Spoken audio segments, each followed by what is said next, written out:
पश्चिम महाराष्ट्रातील अनेक गावात ड्रोन घिरट्या घालत असल्याने गावकरी भयभीत झालेत। रात्रीच्या सुमारास हे ड्रोन फिरत असून त्यांचा नेमका हेतू काय असा सवाल उपस्थित केला जात होता। हे मात्र ड्रोन सर्वे करणारे असून कुणीही याबाबत भीती बाळगू नये असं आवाहन गावागावात जाऊन आता पोलीस करतायत। त्यामुळे नागरिकांना दिलासा मिळालाय। मिरज पूर्व भागातील सुमारे 8 ते 10 गावांवर रात्री ड्रोनच्या घिरट्या सुरू आहेत आणि त्यामुळे ग्रामस्थांमध्ये भीतीचं वातावरण पाहायला मिळत होतं। घातपाताच्या संशयामुळे सध्या गावातील शेकडो तरुण आणि ग्रामस्थ रात्रभर गस्ती घालत होते। या प्रकरणी पोलिसांकडून देखील खरं तर आता स्पष्टीकरण देण्यात आले। डायल 112 ला कॉल करू शकताय। सर्वांनी घरी जावे, कोणत्याही प्रकारचे शंका बाळगू नये, भीती बाळगू नये। आम्ही रोडवर पुन्हा एकदा बातम्या पाहूयात वेगवान स्वरूपात। गणेशोत्सवात भाजीपाल्याच्या मागणीमध्ये वाढ झाल्याने बाजारभाव देखील रॉकेटसारखे वाढू लागलेले आहेत। त्यामुळे बाजार समितीमध्ये मटारचे दर हे 170 ते 230 रुपये किलोवर पोहोचले, तर किरकोळ मार्केटमध्ये 200 ते 260 रुपये किलो दराने मटार विकला जातोय। पोखर्डी येथील युवा प्रयोगशील शेतकऱ्याच्या डाळिंबाला पुणे बाजार समितीच्या लिलावात प्रति किलो 501 रुपयांचा भाव मिळालाय। यंदाच्या डाळिंबाच्या हंगामातील हा सर्वोच्च भाव ठरलाय। निवडणुकीच्या पार्श्वभूमीवर 2 महिन्यात जीआर काढण्याचा वेग वाढलेला आहे। राज्य सरकारने केवळ 4 दिवसात कल्याणकारी योजना आणि विविध विभागांशी संबंधित तब्बल 370 जीआर जारी केलेत। इयत्ता 1ली ते 8वीच्या विद्यार्थ्यांना दिल्या जाणाऱ्या पोषण आहारासाठी आता शिक्षण विभागाने 12 मेन्यूचे प्रकार ठरवून दिलेत। प्रत्येक दिवशीचे मेन्यू कार्ड शिक्षक आणि मुख्याध्यापकांना दिले आहेत। मुलांना पोषण आहार मिळत असला तरी 12 मेन्यू शिक्षकांसाठी डोकेदुखी ठरतायत।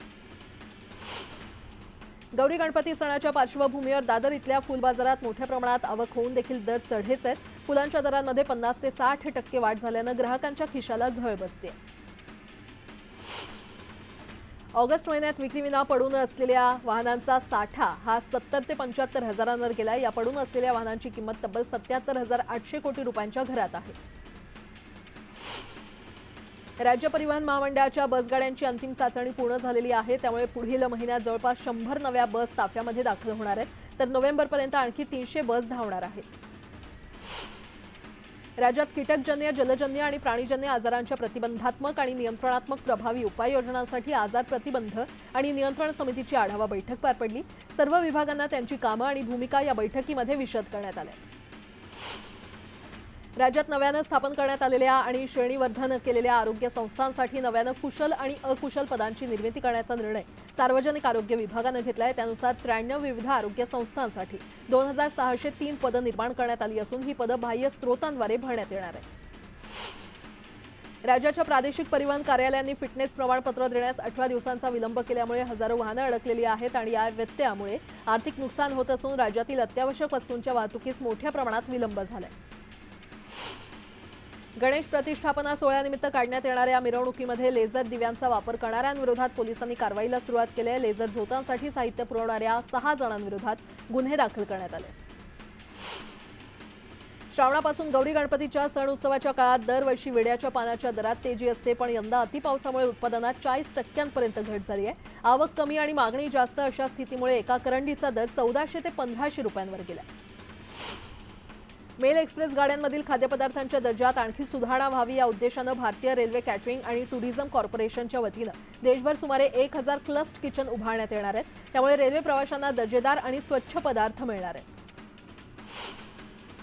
वर्सोवा आणि उत्तर मुंबईतील मडला जोडणाऱ्या मड वर्सोवा खाडी पुलाचा खर्च 1900 कोटी रुपयांनी वाढलेला आहे। मार्चमध्ये निविदा मागवण्यात आल्या तेव्हा पुलाचा खर्च 2038 कोटी होता, मात्र पुलाचा खर्च आता 3900 कोटींवर गेलाय। गणेशोत्सवाच्या काळात मुंबईत आतापर्यंत 55 किलो सोन्याची विक्री झालेली आहे। गणपतीच्या नवसाची परतफेड करण्यासाठी भाविकांनी सोनं खरेदीसाठी गर्दी केली आहे, तर लालबागच्या राजाला 48 लाखांची देणगी मिळाली आहे। जोखीम आणि त्याचं व्यवस्थापन करणं या क्षेत्रात करिअरच्या नवीन संधी निर्माण होत आहेत आणि त्या पार्श्वभूमीवर मुंबई विद्यापीठाच्या गरवारे व्यवसाय शिक्षण आणि विकास संस्थेमध्ये जोखीम व्यवस्थापन या विषयाचा 2 क्रेडिटचा ओपन इलेक्टिव्ह कोर्स सुरू होतोय। आता एक मोठी बातमी। मुंबईतील कोस्टल रोड प्रकल्पातील महत्त्वाचा टप्पा असणाऱ्या पुलाचं लोकार्पण आज मुख्यमंत्र्यांच्या हस्ते होणार आहे। वांद्रे वरळी सागरी सेतूला जोडणाऱ्या पुलाचं दुपारी 3 वाजता लोकार्पण होणार आहे। मुंबईतील कोस्टल रोड सुरू झाल्यानंतर शहरातील मुंबईकरांनी या मार्गाला चांगलीच पसंती दिली होती आणि त्यानंतर आता याच मार्गातील आणखी एक महत्त्वाचा टप्पा असणाऱ्या कोस्टल रोड आणि वांद्रे वरळी सी लिंकला जोडणाऱ्या मार्गिकेचं देखील लोकार्पण होतंय, ज्यामुळे आता मुंबईकरांचा प्रवास अधिक वेगवान होणार असून मरीन ड्राईव्ह ते वांद्रे हा प्रवास सागरी किनारा मार्ग वाया सी लिंक अवघ्या काही मिनिटांमध्ये शक्य होणार आहे। यावेळी दोन्ही उपमुख्यमंत्री आणि मुंबई शहर आणि उपनगरचे पालकमंत्री देखील उपस्थित असतील। मुंबई सागरी रस्त्याच्या दक्षिण प्रकल्पातील महत्त्वाचा टप्पा असलेला मुंबई किनारी रस्ता प्रकल्प आणि अस्तित्वात असलेल्या वांद्रे वरळी सेतूला हा जोडणारा पूल आहे।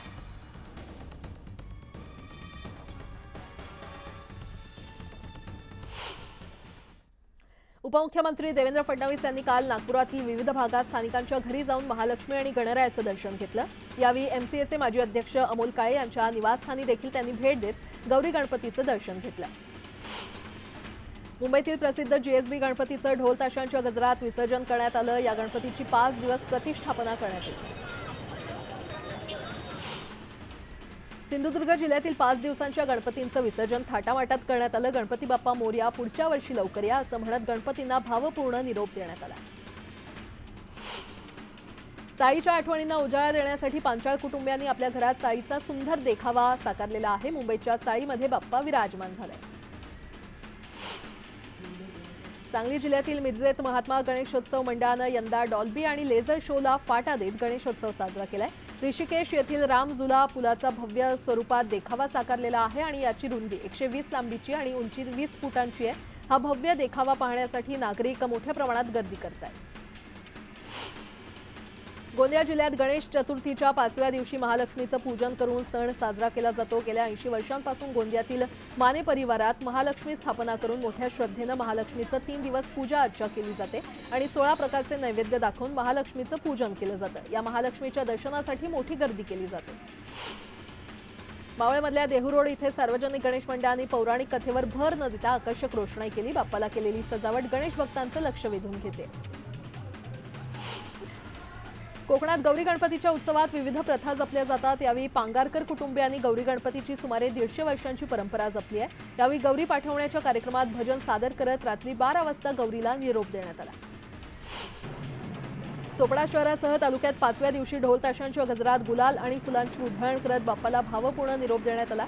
गणपती बाप्पाचा जय जयकार करत पारंपरिक वाद्याच्या गजरात बाप्पाच्या विसर्जन मिरवणुका काढण्यात आल्या।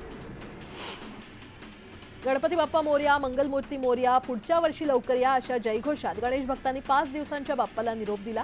यावेळी काही भागात पावसानं उसंत दिल्यानं मिरवणुकांना उधाण आलं होतं, तर काही भागात पावसानं हजेरी लावत विसर्जन मिरवणुकीची लगबग वाढवली।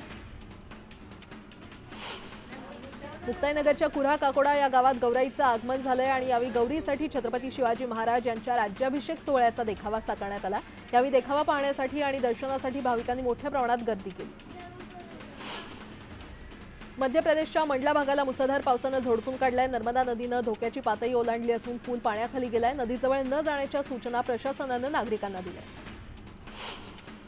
मध्य प्रदेशच्या निवाडी भागात मुसळधार पावसामुळे रस्त्यांवर पाणी साचलंय आणि या साचलेल्या पाण्यात एका शाळेची बस अडकून पडली। यानंतर स्थानिकांनी लगेच धाव घेत बसमध्ये अडकलेल्या मुलांची सुखरूप सुटका केली आहे।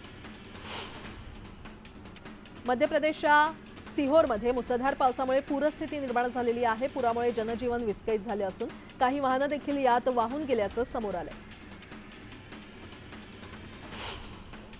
मध्य प्रदेशच्या सागरमध्येही नद्या धोक्याची पातळी ओलांडून वाहत आहेत। या पुराच्या पाण्यात एक व्यक्ती अडकली होती आणि नंतर तातडीनं एसडीआरएफच्या पथकानं धाव घेत या ज्येष्ठ व्यक्तीची सुखरूप सुटका केली। मध्य प्रदेशच्या टिकमगडमध्ये नदी नाल्यांना पूर आलाय। मुसळधार पावसामुळे बानसुजारा धरणाचे 13 दरवाजे उघडण्यात आले असून धरणातून मोठ्या प्रमाणात पाण्याचा विसर्ग केला जातो।